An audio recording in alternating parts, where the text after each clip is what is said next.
രാവിലെ എന്നും എണീക്കുമ്പോൾ വിചാരിക്കും മോനായിട്ട് തല്ലോട്ടം വഴക്കും ഒന്നും ഉണ്ടാവരുത് ദൈവമേ എന്ന് വിചാരിച്ചിട്ടാവും റൂമിൽ നിന്ന് ഇറങ്ങി വരിക. പക്ഷേ അവൻ ഇതേപോലെയുള്ള കുറച്ച് കാര്യങ്ങൾ ഒപ്പിച്ച് വയ്ക്കും. അതേപോലെയുള്ള ഒരു ഭ്രാന്താണ് കേട്ടോ. തണ്ണിമത്തൻ വേണമെന്ന് പറഞ്ഞിട്ട് എന്നെ കൊണ്ട് മുറിപ്പിച്ചു.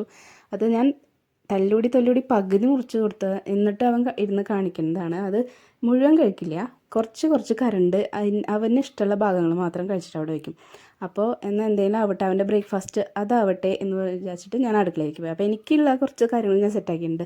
പഴം പുഴുങ്ങിയിട്ടുണ്ടായിരുന്നു, പിന്നെ ഓട്സ് കുറിക്കുന്നുണ്ട്. അപ്പോൾ ഇതാണ് കേട്ടോ ഇപ്പോൾ കുറച്ച് ദിവസമായിട്ട് എൻ്റെ ഭക്ഷണ രീതികൾ.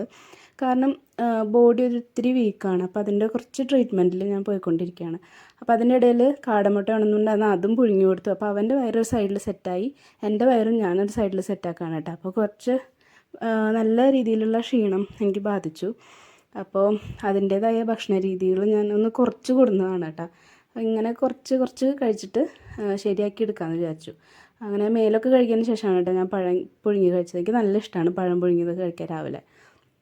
അതൊക്കെ കഴിഞ്ഞ് പിന്നെ ഒന്ന് തൈലൊക്കെ പരട്ടി ഒന്ന് ഫ്രഷ് ആയപ്പോൾ തന്നെ ഒന്ന് കുറച്ച് മേക്കപ്പൊക്കെ ചെയ്തപ്പോൾ എനിക്ക് ആ ഒരു ഡിപ്രഷൻ മോഡിൽ നിന്നൊന്ന് മാറ്റം കിട്ടി കേട്ടോ. അത് കഴിഞ്ഞ് ഉച്ചയ്ക്ക് ചോറുണ്ണാൻ മുതിര ഉണ്ടായിരുന്നു, പിന്നെ വാഴപ്പൂവ് ഉപ്പേരി വെച്ചതുണ്ടായിരുന്നു. അത് കഴിഞ്ഞിട്ട് മാങ്ങക്കാലൊക്കെ ഇല്ലേ, അപ്പോൾ മാങ്ങ നല്ല ഇഷ്ടംപോലെ ചള്ള് മാങ്ങകൾ വീഴുന്നുണ്ട്, അത് ഉപ്പിലിട്ടതുണ്ട് കേട്ടോ. അപ്പോൾ അത് ഞാൻ കുറേ ഇരുന്ന് അതിൻ്റെ കൂടെ കഴിക്കും. അധികം ഉപ്പൊന്നും ഇല്ലാണ്ട് വെറുതെ ജസ്റ്റ് ഒന്ന് വെള്ളത്തിലിട്ടിട്ട് അപ്പോൾ തന്നെ ഇരുന്ന് കഴിക്കും. പിന്നെ കഴിച്ച് കഴിഞ്ഞാൽ എനിക്ക് പ്ലേറ്റ് ഇതേപോലെ ക്ലീൻ ആക്കി എടുക്കണം. കാര്യം മുളകും കൂടി ഞാൻ തിന്നായിരുന്നു, പക്ഷേ എരിവ് അതുകൊണ്ട് അത് കിട്ടും.